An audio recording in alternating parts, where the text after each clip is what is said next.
السلام علیکم دوستو، کیسے ہیں آپ سب؟ میں زمینہ فیاض ایک بار پھر آپ کے ساتھ تو میں شروع کر رہی ہوں صراط مستقیم by the secret colour part 12۔ یہ لفظوں کی شرارت ہے، ذرا سنبھل کر رہنا تم۔ محبت لفظ ہے لیکن یہ اکثر ہو بھی جاتی ہے۔ پلیز احمد بھائی کچھ کریں، میرا دل گھبرا رہا ہے۔ غازی کل شام سے میرا فون نہیں اٹھا رہے، وہ روتے ہوئے احمد سے کہہ رہی تھی۔ وہ اپنے دونوں بیٹوں کو لے کر احمد کے گھر آئی ہوئی تھی۔ شام کو اپنی ماں کی یہ حالت دیکھ کر رونا آ رہا تھا۔ ابھی وہ یہ سب سمجھنے کے قابل تو نہیں تھا، لیکن اسے اتنا سمجھ آ چکا تھا کہ اس کے ماں باپ کا کوئی دشمن ہے جو انہیں مارنا چاہتا ہے۔ حلیمہ ابھی احتشام اور انعام کو سلا کر کمرے سے باہر نکلی تھی جب احمد اس کے پاس آیا۔ لاؤنج میں سب موجود تھے، اس کی ساس، جیٹھانی اور اس کی نند۔ احمد بھائی، غازی کا کچھ پتہ چلا؟ وہ بہت پریشان تھی کیونکہ صبح سے اس کے دل میں غلط وسوسے آ رہے تھے۔ حلیمہ، غازی؟ احمد ایک لمحے کے لیے رک گیا کہ کیسے کہے۔ کیا غازی؟ اس نے استفسار کیا۔ غازی اس دنیا میں نہیں رہا، احمد نے ٹوٹے دل سے کہہ ہی دیا۔ یہ کیا بول رہے ہیں آپ احمد بھائی؟ پلیز، یہ مذاق کا وقت نہیں ہے۔ مجھے بتائے غازی کہاں ہے، آپ اسے ڈھونڈ کر لائے پلیز۔ میرا دل کہہ رہا ہے وہ کسی مصیبت میں ہے۔ وہ دل برداشتہ سی بولی۔ اس نے پہلے محسوس نہیں کیا تھا کہ لاؤنج میں موجود خواتین رو رہی ہے، لیکن اب انہیں روتا دیکھ کر اسے کسی انہونی کے ہونے کا احساس ہوا۔ وہ سب غازی اور حلیمہ کی محبت کو جانتے تھے۔ حلیمہ، میں سچ کہہ رہا ہوں، احمد نے روتے ہوئے کہا کہ اب وہ بھی اپنے آنسوں پر ضبط نہ کر پایا۔ نہیں، آپ جھوٹ بول رہے ہیں احمد بھائی، میں نے ہمیشہ ان کے لیے اللہ سے دعا کی ہے، وہ مجھے ایسے چھوڑ کر نہیں جا سکتے۔ ہم نے اکٹھے ہی مرنا تھا۔ اماں دیکھیں نا، احمد بھائی کیا کہہ رہے ہیں؟ غازی مجھے ایسے چھوڑ کر نہیں جا سکتے، بولے نا آپ۔ وہ اپنی ساس کو جھنجھوڑ کر پوچھ رہی تھی، جو اپنے آنسو دوپٹے میں دبا رہی تھی۔ جوان بیٹی کی موت کا غم ماں سے بہتر کون سمجھ سکتا ہے؟ حلیمہ، میری بچی صبر کرو، اللہ ان ظالموں سے ضرور بدلہ لے گا جس نے میرے بچے کو اذیت دی۔ وہ اسے خود سے لگائے روتے ہوئے کہہ رہی تھی۔ وہ ایک جھٹکے سے ان سے دور ہوئی۔ کون سے ظالم؟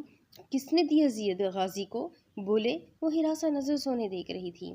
بولے اماں، کس نے دی اذیت غازی کو؟ احمد بھائی، کیا ہوا ہے غازی کے ساتھ؟ مجھے بتائے پلیز، میں مر جاؤں گی۔ غازی کو تمہارے بھائی نے قتل کروا دیا ہے۔ احمد نے بہت تکلیف سے یہ لفظ ادا کیے تھے۔ وہ عجیب سے انداز میں ہنسی۔ آپ مذاق کر رہے ہیں نا؟ میں سچ کہہ رہا ہوں۔ نہیں، وہ ایسا نہیں کر سکتے، وہ مجھ سے میری زندگی نہیں چھین سکتے۔ میں ان سے خود بات کرتی ہوں، میں ان کی بہن ہوں، وہ اتنے ظالم نہیں ہو سکتے۔ وہ لڑکھڑاتی آواز سے بولتے ہوئے اپنے فون تک گئی۔ اس نے کل سے اب تک غازی کے نمبر کے علاوہ کسی نمبر پر کال نہیں کی تھی، اس لیے ابھی بھی غازی کی چیٹ کھلی ہوئی تھی جہاں ایک ویڈیو آئی ہوئی تھی۔ اس نے فوراً ویڈیو چلا لی۔ بول، تجھے حلیمہ سے نفرت ہے؟ کوئی غازی کے چہرے پر پانی گرا رہا تھا اور اسے بولنے پر مجبور کر رہا تھا۔ پانی گرنے کے ساتھ غازی کی ایک چیخ بلند ہوئی تھی، مطلب کہ پانی بہت گرم تھا۔ نہیں بولوں گا، تم جو مرضی کر لو، وہ سخت اور اٹل انداز میں بولا۔ غازی، حلیمہ نے منہ پر ہاتھ رکھ کر خود کو چیخنے سے روکا۔ نہیں بولے گا کمینے، موت سامنے کھڑی ہے لیکن تیری اکڑ نہیں جا رہی۔ اب دیکھتا ہوں کیسے نہیں بولتا۔ اس نے غازی کے چہرے پر پے در پے مکے رسید کیے، جس سے غازی کے چہرہ خون آلود ہو گیا اور وہ تکلیف سے چلایا لیکن لب سختی سے بھیج لیے۔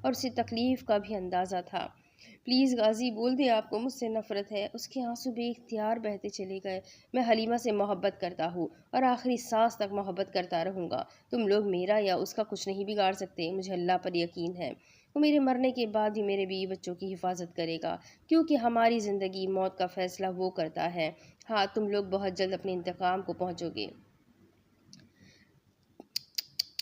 رسی جل گئی پر بل نہیں گیا، یہ فیصل کی آواز تھی جو حلیمہ لاکھوں میں بھی پہچان سکتی تھی۔ یا اللہ، غازی کو بچا لے۔ اس نے روتے ہوئے دعا کی، جیسے وہ سمجھ رہی تھی کہ یہ سب کچھ اس کی نظروں کے سامنے ہو رہا ہو۔ فیصل، تم بہت گھٹیا ہو، میری بہن کا بھی یہی خیال ہے۔ غازی کو اپنی سانسیں اکھڑتی ہوئی محسوس ہوئی۔ مجھے آخری مرتبہ حلیمہ سے بات کرنے دو، غازی کی کمزور سی آواز آئی تھی۔ وہ اس کی منت کر رہا تھا، لیکن وہ حلیمہ سے بات کرنا چاہتا تھا۔ فوراً سے پہلے اس کی سانسیں بند کر دو۔ فیصل کی آخری بات حلیمہ کو کوڑے کی طرح لگی۔ وہ کیسے شدید نفرت کو بھول گئی جو وہ دونوں ایک دوسرے سے کرتے تھے۔ نہیں فیصل بھائی، پلیز پلیز غازی کے ساتھ ایسا نہ کرے۔ وہ سختی سے فون پکڑے اس کی منت کر رہی تھی۔ حلیمہ، میری بچی، اس کی سانس اس تک آئی۔ باقی سب میں سے